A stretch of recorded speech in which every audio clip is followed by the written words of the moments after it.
Hey guys, I'm out at the range with the SIG Sauer P250. This pistol was the direct predecessor to the SIG P320. Externally, they look almost identical, but the P250 is actually a double-action only hammer-fired pistol rather than a striker-fired pistol like the 320.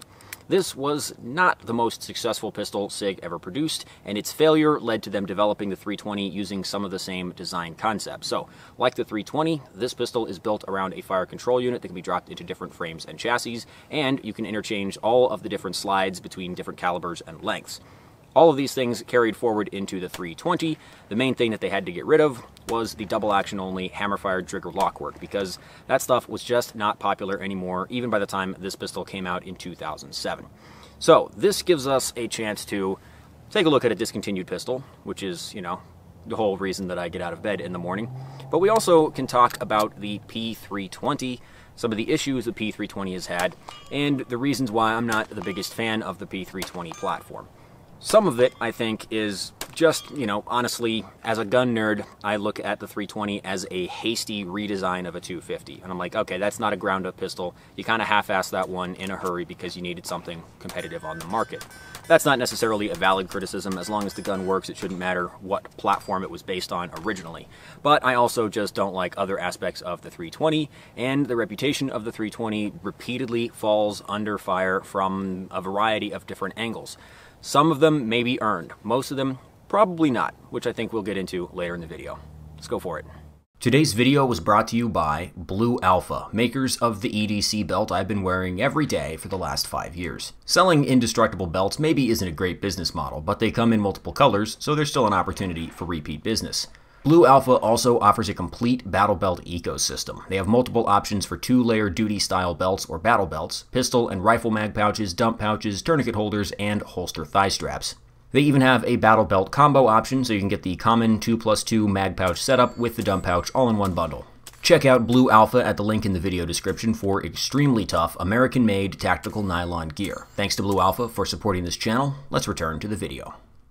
SIG's first polymer-framed handgun was the SIG Pro SP2340, introduced in 1998. I have one, and I've made a few videos about it in the past, but in brief, it was a joint effort between Switzerland SIG and New Hampshire SIG. The SP2340, the SP2009, and the updated model, the SP2022, are double-action, single-action hammer-fired guns, basically a polymer-framed version of the P220 series pistols. They have virtually identical trigger lockwork with the same rebounding hammer design. The P250, introduced in 2007, is a double-action only hammer-fired gun with a completely redesigned trigger system. It's more modern and definitely a sleeker pistol than the SIG Pro, and it was all American, baby, produced at the SIG facility in Exeter, New Hampshire. Double-action only polymer guns were a relatively short-lived fad. For a few years, you could get something like the FN49 or the Walther PPX, later renamed the Creed. In the 90s, it was common to find double-action only versions of double-action, single-action pistols like the Smith & Wesson Automatics or the Ruger P Series or the HK USP, either for concealed carry or law enforcement agencies that were a little skittish around switching away from revolvers. Double-action only polymer guns like the P250 were the last gasp of the concept, and now most agencies and concealed carriers are accustomed to having a trigger that doesn't suck.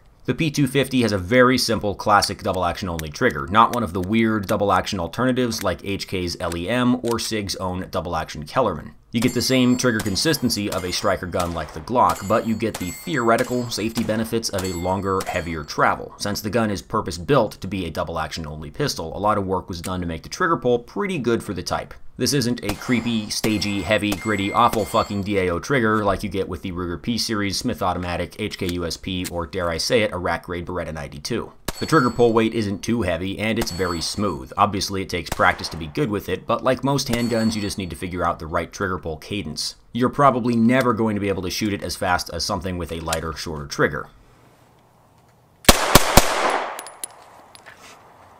Yeah, I get a little bit slap-happy with that thing.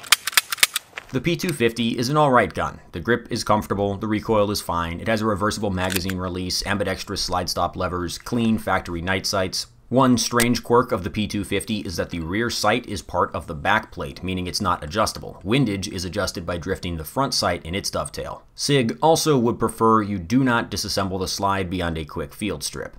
The P250 was a relatively affordable mid-market pistol, not an extreme budget option like Walther's PPX and Creed. Right from the get-go, the P250 was available in all the sizes and all the calibers you'd expect from the late 2000s.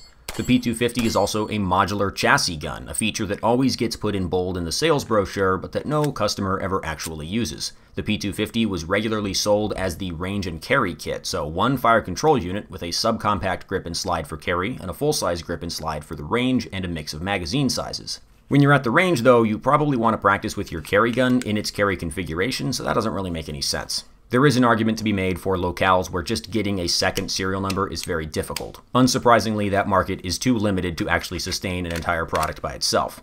At some point during the P250's life cycle, SIG introduced a soft Gen 2 update, which switched from the old rounded style of accessory rail to an actual flat-bottomed pick rail. The grip modules were also updated. The new ones look pretty much exactly the same as the grip style that the 320 launched with. You can tell the two generations of 250 apart in a few ways. The magwell cutout on the original generation is round and centered instead of square and towards the rear of the magazine well. The front and back strap texture on the original generations was horizontal lines instead of being the sandpaper type texture all around, and the SIG Sauer logo was moved up higher on the grip for the second generation modules.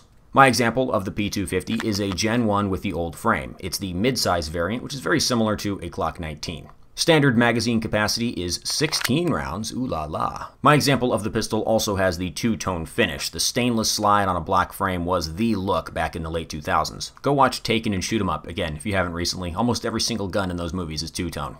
I've read about some minor reliability issues with the early models of the P250, but I don't think they were widespread. Mine looks like it was very well loved by the previous owner. I've only shot about 200 rounds through it, and other than one of the magazines being worn out, it works fine. I don't think the P250 died out because of a lack of reliability, but because nobody fucking wants a DAO handgun, and they never have. The P320 was an obvious replacement, but I don't like the P320 very much. Just in an abstract sense, I don't like the P320 because it's an attempt to retrofit the P250 with a more desirable striker-fired trigger, rather than properly redesign a new striker-fired gun.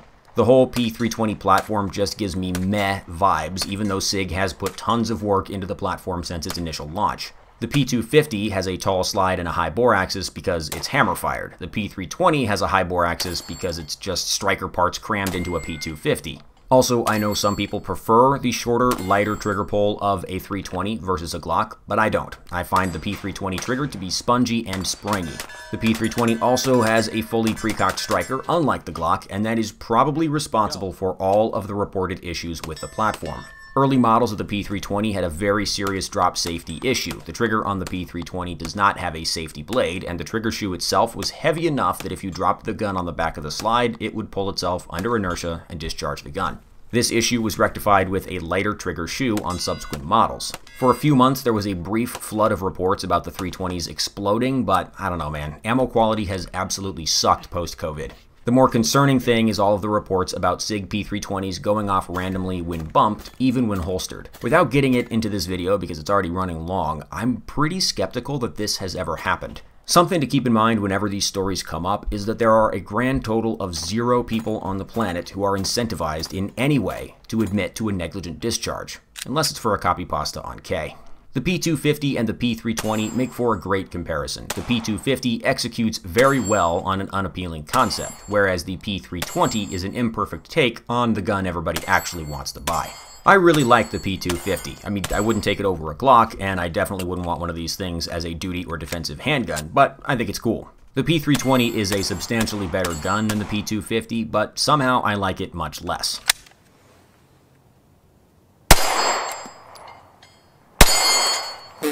Alright, that's all we got for today, guys. Thank you for watching. If you have any questions, please let me know in the comments below. If you'd like to support this channel, check out the links in the video description, or consider becoming a YouTube channel member to allow you to use funny emotes in your comments. What a weird perk. I'll see you guys next time.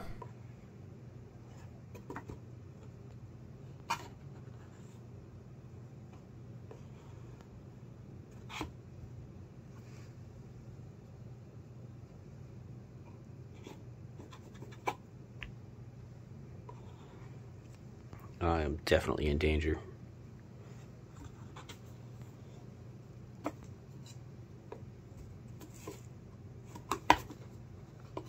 Bro, you don't fit in this box. We have plenty of boxes that are big enough for you. This one's not.